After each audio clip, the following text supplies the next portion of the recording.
1983年10月22日早上7点多，王老太太发现邻居蒋梅英没有出门。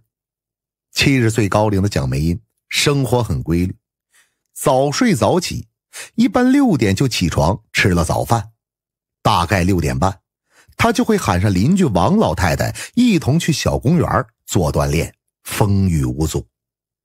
蒋梅英呢，在这里住了几十年了，附近都是她的老街坊，很多中年人都是蒋梅英看着长大的，大家关系亲密，尤其是王老太太已经是她30多年的闺蜜了。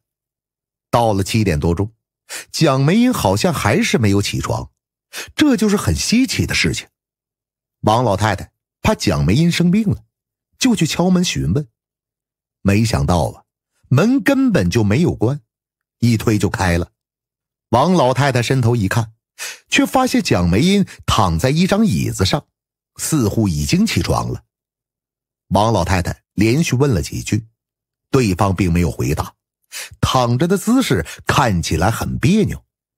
王老太太经历的事情多，瞬间产生了怀疑。她走了几步，走近一看，顿时吓得是魂飞魄散。蒋梅英面目扭曲，早已死去多时了。王老太太大惊急忙跑出去大声喊人：蒋梅英出事了，快来人呐！这里是老式的弄堂，楼梯都是木质的，非常的狭窄。厨房和厕所是公用的，房子最大也不过60多平方，一栋楼就住了很多户人家。王老太太这一喊，楼上楼下的邻居纷纷跑了过来。大家都很奇怪，蒋梅英年龄虽大，身体却一直非常好，怎么突然就病死了呢？要是说这人多主意就多。邻居某工厂保卫科的干部挤开人群，进门一看，忍不住惊呼了一声。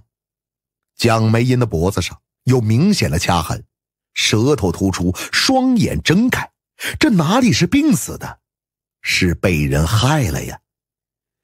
这个干部有些破案意识，立即将不相干的人都拦在屋外，不允许进入，防止破坏现场。随后他派了一个邻居小伙跑去打电话报警，警察迅速赶到现场。时间回退50年，蒋梅英正是20岁风华正茂的年龄。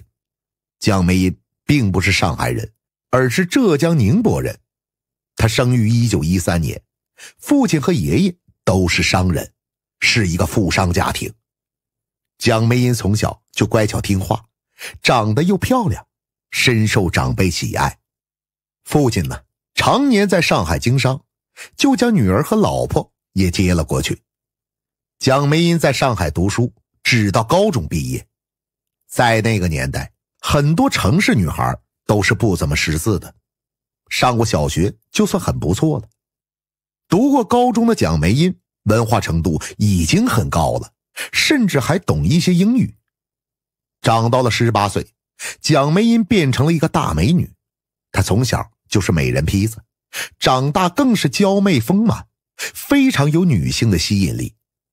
同那个时代其他上海的美女不同，蒋梅英有那么3分婴儿肥。有经验的男人都知道有婴儿肥的女人往往会显得年轻，真人比照片要美得多。除了美貌以外，蒋梅英还有一种高雅恬静的端庄美。她从小养尊处优，这是与生俱来的气质。文化程度高，见识宽广。蒋梅英呢，没有小家碧玉的那种羞涩，很想闯一闯世界。20岁的时候，思想前卫的蒋梅英不惜抛头露面，为美丽牌卷烟拍摄了宣传照片。由此她的美貌震惊了全国，成为上海乃至全中国的大美女。蒋梅英非常红，频繁被上海各界的知名人物邀请参加酒会、宴会之类的。很快，蒋梅英认识了众多上海有头有脸的人物，还曾同军统大亨戴笠一起吃过几次饭。当时是1936年，本来蒋梅英还想去拍电影或者演戏，只是运气不太好，1年以后全面抗战爆发了，上海很快沦陷了。国破家何在呀？蒋梅因的明星梦破灭了。她的演艺生涯终止在23岁，当年就嫁给了高中同学周俊武，成为了家庭主妇。周俊武也是商人家庭，生意做得并不大，不能和蒋家相比。好在蒋梅因的父母倒不是趋炎附势之人，他们和周俊武接触较多，认为他人品正派，稳重厚道，对人很好，是个优秀女婿的人选。有意思的是最初蒋梅因并不太看重周俊武，认为他相貌平庸，事业心不强，性格还有些懦弱，做人过于老实。父母再三劝蒋梅因说，嫁给周俊武一生不会吃什么苦的。在大家的撮合下，加上周俊武对她也是一往情深，两人在战乱中草草地结了婚。大家都知道，漂亮的女人在战争中是很危险的，稍有不慎就可能遭受性暴力，或者被有权势的人趁机霸占，也就是做小老婆之类的。兵荒马乱的时代，家里想要照顾好一个美貌的少女并不容易。一旦成为人妇以后，女孩遭到的风险就会降低不少。结婚以后，夫妻感情果然非常好，生下了1儿1女，孩子后来也都挺有出息的。不过蒋梅因结婚以后没有继续在外面工作，成为了家庭妇女。当年的上海女性，尤其是家里条件还算不错的，基本都是这个模式。建国以后，丈夫周俊武也遭受了审查，他只是个开店铺的中小商人，也没有什么反动行为，也就没有受到冲击。相反的，蒋梅因的父亲却倒了霉了，被遣送回老家批斗。而蒋梅因曾经和戴笠等国民党高层人员接触过，似乎也要倒霉。好在蒋梅因婚后10多年都是家庭妇女，没有外出工作过。除了邻居亲戚，她基本不见人。显然，蒋梅因和国民党是没有关系的，因此她也没有遭到什么冲击，只是生活差了很多。他们从原来租界区的大房子搬了出来，住进了一个老旧的弄堂。这里是周俊武家的祖屋，只有50-60个平方。在当年来说，很多弄堂人家只有几平方的空间，周家的住房已经算很好了。蒋梅英和周俊武都不是什么欲望很强的人，能屈能伸，在弄堂里也一样过日子。周俊武很会算账，被安排到一家国有大饭店当会计。周俊武这人老实厚道，人缘又好，业务能力强，很快就成为了总会计。蒋梅英有文化，安排到街道做一些抄抄写写的工作。夫妻2人生活并不富裕，蒋梅英不是富家小姐了，也算平淡幸福的。夫妻俩用心培养着儿女，2人后来都考上了大学，成为了科技人员。美中不足的是，儿女的工作单位都不在上海，同父母天各一方了。1971年，60岁出头的周俊武中了风，没多久就去世了。58岁的蒋梅因失去了陪伴30多年的丈夫，在那个年代，蒋梅因也算是老人了。父亲死了以后，儿子就将母亲接到自己家居住，但儿子是造飞机的，住在四川的大山里。蒋梅因去住了几个月，对这里潮湿炎热的气候非常不适应，浑身起湿疹，只能返回上海。其实蒋梅因在上海也不算独居，附近都是几十年的老邻居，有什么事都可以帮一把。他身体也算不错，只是有些小毛病，生活完全可以自理。女儿曾经为他请了一个保姆，但蒋梅因没几个月就让他走了，她是很节省的人，认为没有必要请保姆。丈夫去世以后，50多岁的蒋梅英风采不减当年。她平时很注意保养，皮肤甚至比年轻的时候还要好，非常的白嫩，可以说是吹之欲破。附近邻居的年轻女孩都来向她请教保养皮肤的秘密。其实蒋梅英的皮肤7分靠天生，只有3分靠保养。女孩们学会了这些方法，皮肤也不可能达到她的水平。人家说一白遮百丑，更别说蒋梅英本来就是美人，加上她风度很好，在外人眼里也就是30多岁的少妇而已。对任何一个女人来说，美丽年轻都是件好事，但也会有副作用的。50、60岁的蒋梅英经常被年轻男人骚扰。有一次，她去医院看病，一个30多岁的单身医生为她诊脉的时候，突然抓住手不松了。男医生曾经给这个寡妇看诊过几次，很快迷上了她。这次医生面红耳赤地向蒋梅英求婚了。蒋梅英呢，是又好气又好笑，告诉医生我比你大20岁呢。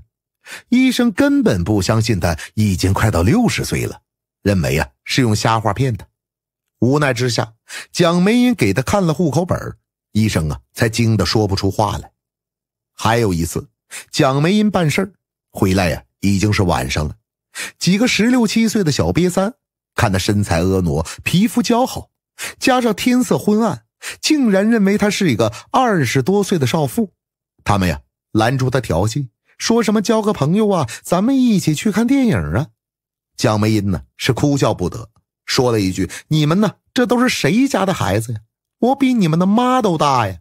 将目瞪口呆的小混混都赶走了。除了这些遭遇以外经常有50、60岁的男人托人向她求婚。上海人观念比较开放，丈夫死了以后再找个老伴并没有什么稀奇的。蒋梅英却一概拒绝了，不愿意再婚了，只是一个人独居。很多人说每人都有个坏脾气，可蒋梅英就是例外。她从小就很温和，对人友善，心地也很善良。同她接触过的人，尤其是她的邻居们都很喜爱她，大家关系很不错。蒋梅英的经济非常宽裕，有退休工资，儿女收入也高，经常寄钱寄东西给她。一个老太太又能花多少钱呢？所以她有不少的闲钱。平时蒋梅英很照顾邻居，只要有人来借钱，一律不拒绝，也从不讨要。总体来说蒋梅英这几十年生活很平淡，可是没想到到了70岁却出了这种大事儿。报警以后，刑警迅速赶到现场。刑警803是什么人呢？刑警们看了几眼就知道是谋杀案。经过法医初步验尸，蒋梅英确实是被人活活掐死的。杀人者很有经验，力量很大，他一手捂住蒋梅英的嘴巴，一手掐住她的脖子，两腿则夹住了蒋梅英的腿，防止她乱蹬被楼下的邻居听到。这种老式弄堂的房子，楼上楼下并不隔音。蒋梅英毕竟70岁的高龄了，年老体弱，没几分钟就气绝身亡了。歹徒杀人以后似乎也有些慌张，急忙逃出大门，连门都没有关好。此时附近的邻居也想起来了，前一天晚上大概9点多钟，曾听到似乎有女人叫了2声，可是这叫声很快就没了。他们也不知道是谁家叫的，怀疑是夫妻打架或者是吵架，也就没再关注了。现在想来蒋梅英可能就是在那个时候遇害的。那么这是什么性质的案件呢？根据分析，歹徒下手是非常狠毒的，掐住脖子长达10分钟。显然歹徒一定要将蒋梅英杀死，而不是将她制服或者掐晕。由此警方怀疑是报复杀人，怀疑蒋梅英有什么仇人。然而啊，蒋梅英从20多岁结婚以后就成为了家庭妇女。这40多年来，她几乎是足不出户，在街道工作期间只是抄抄写写，并不怎么接触人。她频繁接触的只有一些邻居，哪里有什么仇人呢？于是啊，警方又怀疑是抢劫杀人。蒋梅英曾经借钱给很多人，其中有个邻居小伙叫做小谢，就有一些劣迹。小谢沉迷于赌博，曾多次被抓到派出所，赌博金额也不大，最终都是写了检讨书后就让他回家了。在半年以前，小谢向蒋梅英借了50元，据说到现在还没有还呢。对此，刑警们也有些怀疑。83年收入虽不高，50元也就是1个月的收入。小谢不是傻瓜，能够为这区50元去杀人吗？那么，会不会是这家伙在蒋梅英家抢了大笔的钱呢？可能他知道蒋梅英有不少存款，赌输了以后杀死老太太再抢钱呢？然而啊，蒋梅英的家里没有任何翻动的痕迹，她的存折、现钞甚至金银首饰都纹丝未动。邻居的王老太太和蒋梅英是30多年的闺蜜，对她的经济情况非常的清楚。清点了以后，王老太太认为蒋梅英的财物基本没少。即便如此，警方还是要调查的。下班刚回到家，小谢就被刑警请去了市局。小谢和民警打过很多交道的，此刻一点也不紧张。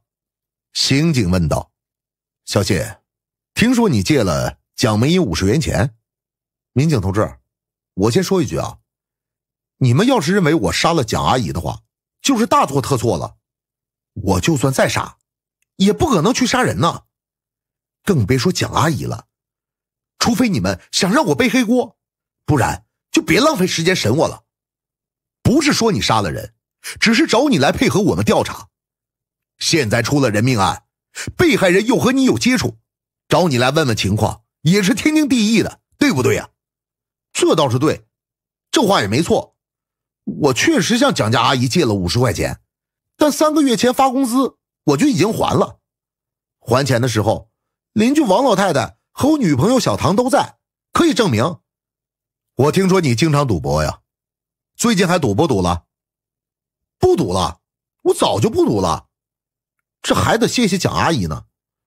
半年前，我又去和人赌骰子，压大小，把当天刚发的工资都输掉了。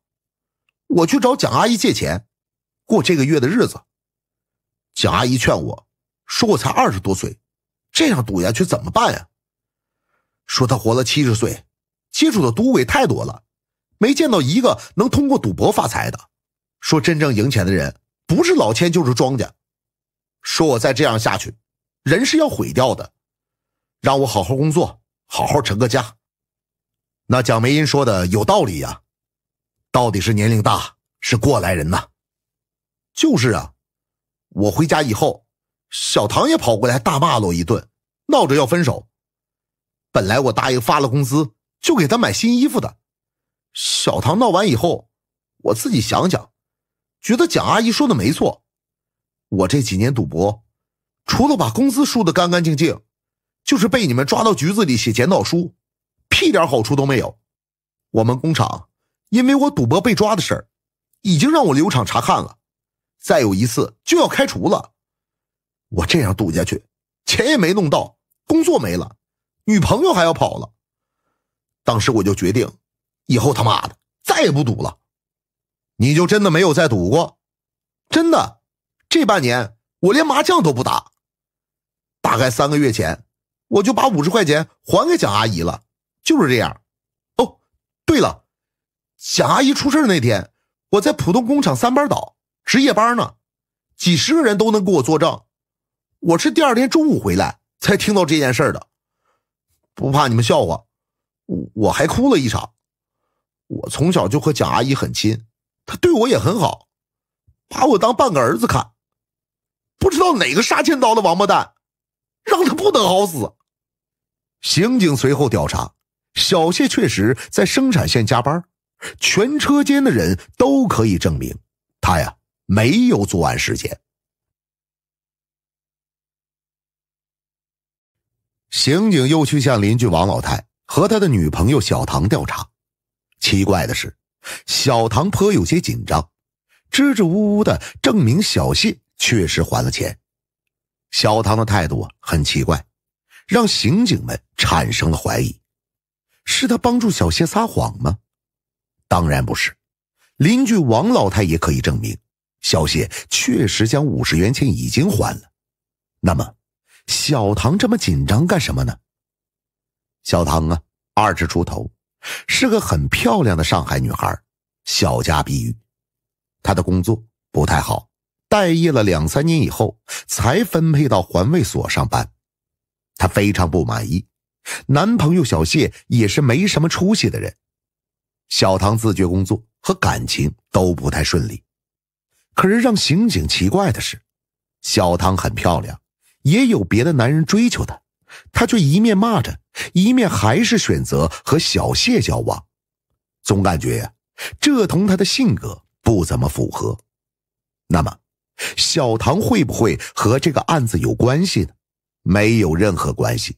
凶手肯定是男人，力量很强，手掌很大。小唐的家呀非常小，她和妹妹同睡一张床。她的妹妹可以证明，小唐在案发那天晚上没有出过卧室大门。那么案件到底是什么性质呢？根本就不能确定啊。要说刑警803呢，也是很厉害的，却在这个案件上卡壳了。就在案件陷入僵局的时候，刑警们突然发现了一个细节。在蒋梅英家的桌上放着一杯开水，上面有陌生人的指纹。显然呢，这杯开水是用来招待客人的。刑警们向王老太了解情况，得到了一个说法。蒋梅英呢是个非常讲究礼节的人，只要来做客的人，他都会倒茶倒水。不过呀，接待人的标准是不同的。如果是老街坊和老朋友，他呀会专门泡自己喝的好茶叶招待，或者用咖啡。如果是普通的熟人，他会用普通的茶叶招待。只有他厌恶或者不愿意打交道的人来做客，他呀才会给一杯开水。由此类推，杀人犯似乎是同蒋梅英认识，但关系并不好。这样一来，案件的范围就大大的缩小了。蒋梅英独居多年，熟人和朋友都是有限的，基本都是街坊和邻居。现在有了指纹这个证据，实在不行就让所有的熟人挨个验指纹，总能抓到真凶的。此时很多邻居却疯传一个说法，认为蒋梅英可能是被一个警察所害的，对方啊是强奸杀人。对此，刑警们感到不可思议。蒋梅英已经70岁高龄了，警方调查时，街坊们却不愿意说出来。有人还说，这家伙有权有后台，之前蒋阿姨被他强暴了，告了好几年都没用。我们都是小老百姓，不敢得罪这种人，所以啊，没人敢出来作证，案件再次陷入僵局。就在此时，蒋梅英在外地的儿子赶来奔丧。这个飞机工程师在四川的山沟里蹲了几十年，为国家做了很多贡献，母亲却惨死在老家。看了母亲的遗体以后，儿子激愤地向警方反映了一个情况。母亲曾经在1974年被一个警察奸污过，这次案件很可能同这个家伙有关系。这个警察叫做周雍鹤，在1974年26岁，是附近的一个片警。他在1973年刚刚退伍，从警才1年的时间，准备接手老民警孙某的工作。孙某曾带着周雍鹤在下辖区内四处走访，让他熟悉工作情况。在这期间，他们也曾来过蒋梅英的家里。这个周雍鹤可能有一些恋母的变态心理，顿时就迷恋上了蒋梅英。蒋梅英此时呢已经61岁了，看起来仍然不过是40岁左右的少妇，还是很美的。有一天，周雍鹤装作查户口，在夜间敲门进入蒋梅英独居的屋子，见到穿警服的周雍鹤，蒋梅英没有什么警惕，开门迎接。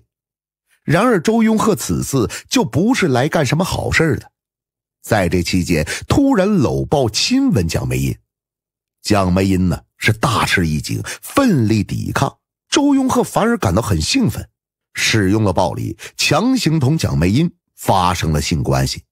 当时是1971年，年代特殊，曾有过和戴丽交往的蒋梅英本来就是夹着尾巴做人的，此次遭遇周雍鹤的亲吻和乱摸，他开始犹豫了一会儿，没有立即大声呼救，只是自行抵抗。如果他呼救了，对方反说他是污蔑栽赃公安人员，别人都不会相信他，自己还要倒霉的。本以为周雍鹤只是摸几下占便宜，没想到年纪轻轻的周雍鹤竟然脱下了裤子，试图奸污他。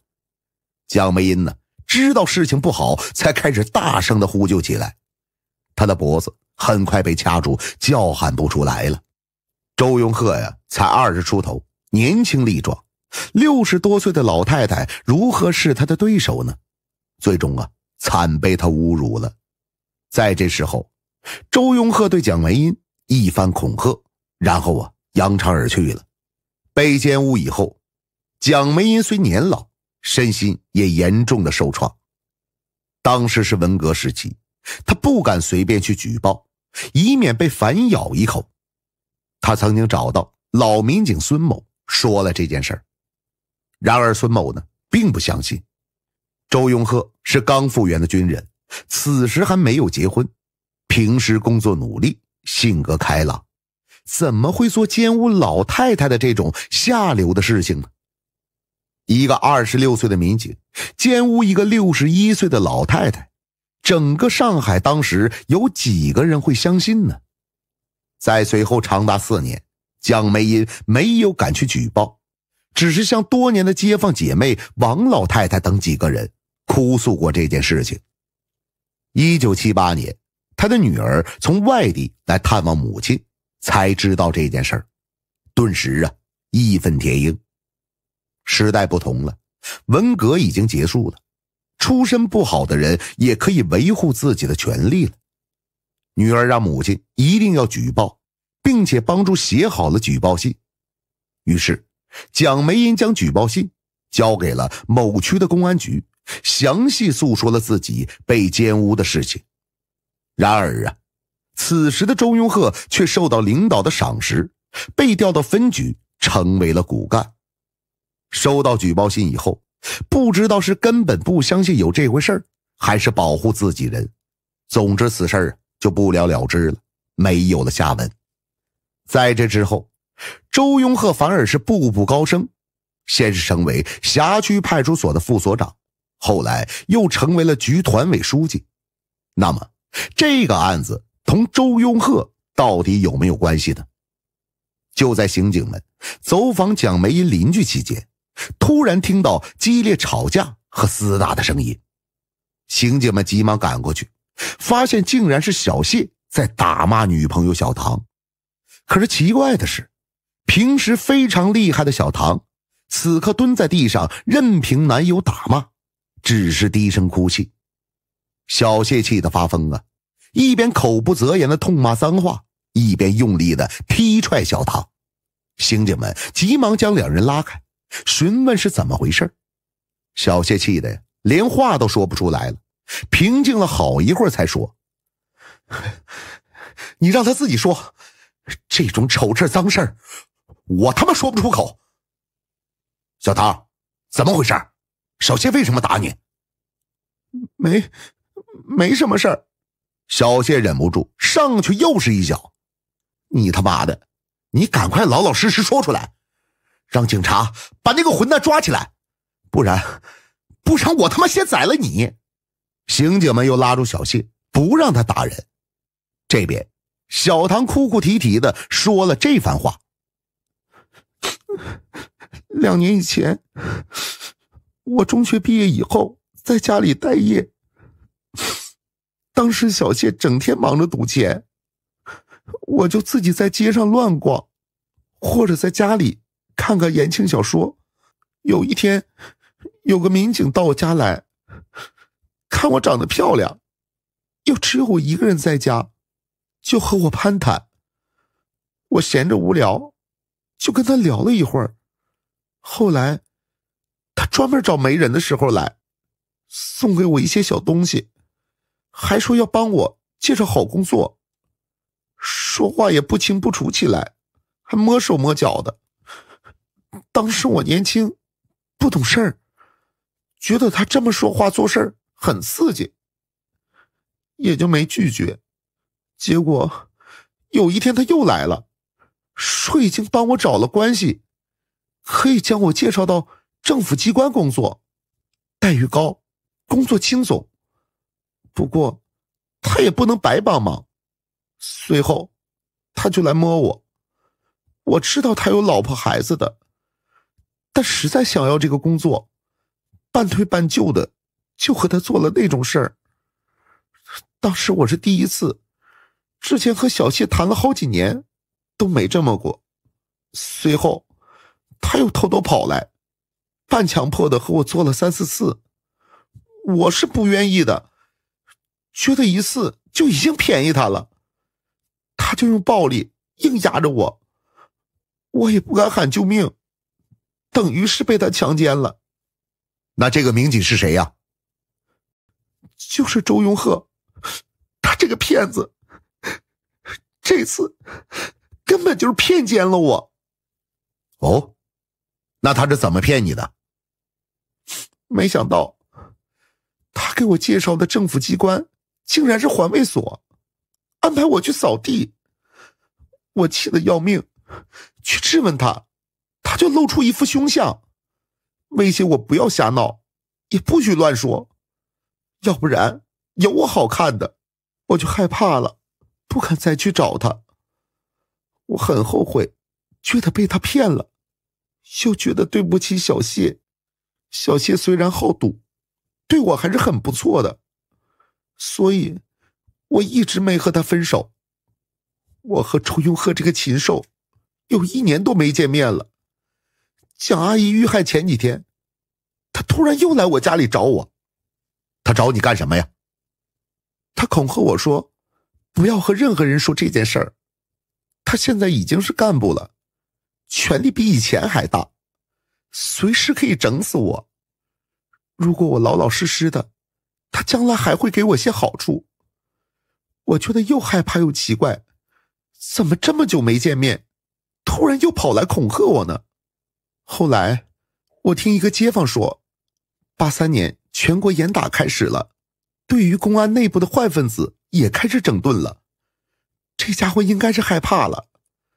当时我就想，周永鹤诱奸又强奸妇女也不是小事儿，如果我去告他，他肯定会被开除公安队伍的，还要坐个10年8年牢。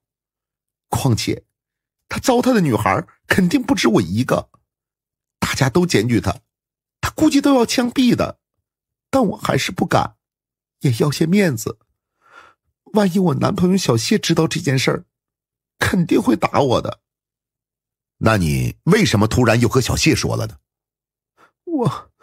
我是太害怕了，真没想到几天以后蒋阿姨突然死了。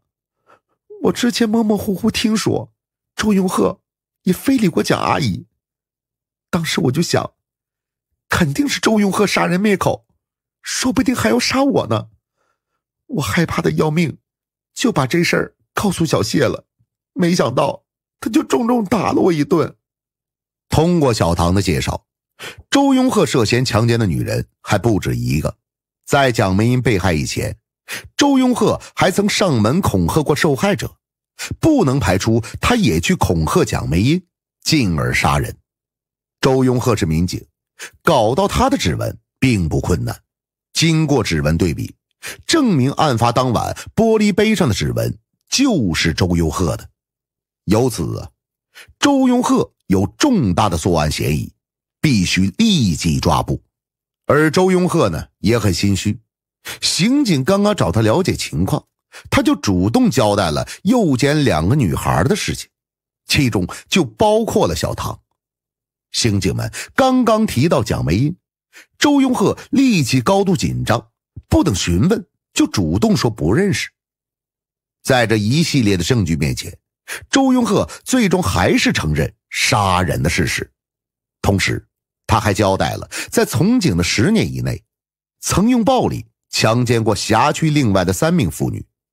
这3名妇女没有蒋梅英那么刚烈，要面子并没有举报或者报警。那么为什么要杀蒋梅英呢？很简单呢，83年严打开始后，周庸鹤深感恐惧，他知道自己作恶太多，一旦有人再去检举，上面肯定会立案调查，这一查就会发现他涉嫌强奸4人诱奸2人的事实。在严打期间，这种罪行绝对是要掉脑袋的。退一步说，就算不判死刑，自己的前途也全毁了，还要长期坐牢。恐惧之下，周庸鹤先是找到包括小唐在内的另外5个女人，威逼利诱，让他们不能乱说。然而啊，最让周庸鹤头疼的就是70岁的蒋梅英了。蒋梅英平时性格温和，但这几年却一直试图举报他。蒋梅英年龄很大，并不怕死，周庸鹤的普通威胁是没有用的。蒋家的条件不错，也不会被他收买。于是心虚的周庸鹤决定亲自去恐吓蒋梅英，尽量让他不要举报。10月21日晚上9点，周庸鹤偷偷来到蒋家，推门进入。蒋梅英呢已经就寝了，穿衣开门以后，发现竟然是仇人周庸鹤，顿时很气愤。但老年人呢做事稳重，周庸鹤毕竟是辖区的副所长，不能随便得罪，只能倒了一杯开水接待。周庸鹤呢坐下以后，先是假装道歉，说了一大段软话。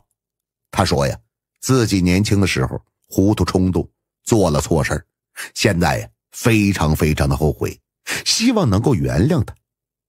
说话期间，周庸鹤无意中摸了一下茶杯，留下了指纹。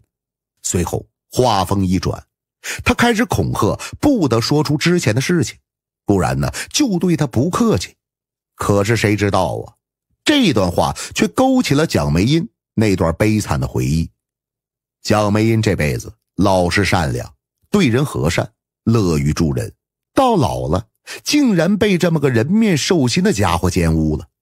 关键呢，他还有人罩着，强奸犯还屡次逃脱法律的惩罚。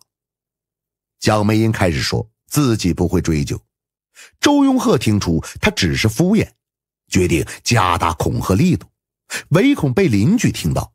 周庸鹤走过去将房门关上，这却吓到了蒋梅英。他认为周庸鹤很可能是再次来奸污他的，于是蒋梅英立即高喊救命。周庸鹤措手不及呀，大惊失色。他唯恐被其他街坊赶来，导致事情穿帮，急忙上去捂嘴。见对方动手动脚，蒋梅英更是惊慌，奋力呼救。此时的周庸鹤骑虎难下，眼见此事马上就要彻底穿帮了，自己呀就要完蛋了。这个恶人邪念突起，竟然下了毒手，将蒋梅英活活掐死了。这是他第一次杀人呢。见蒋梅英断气以后，也很是惊恐，迅速逃离了屋子，连门都没有关好。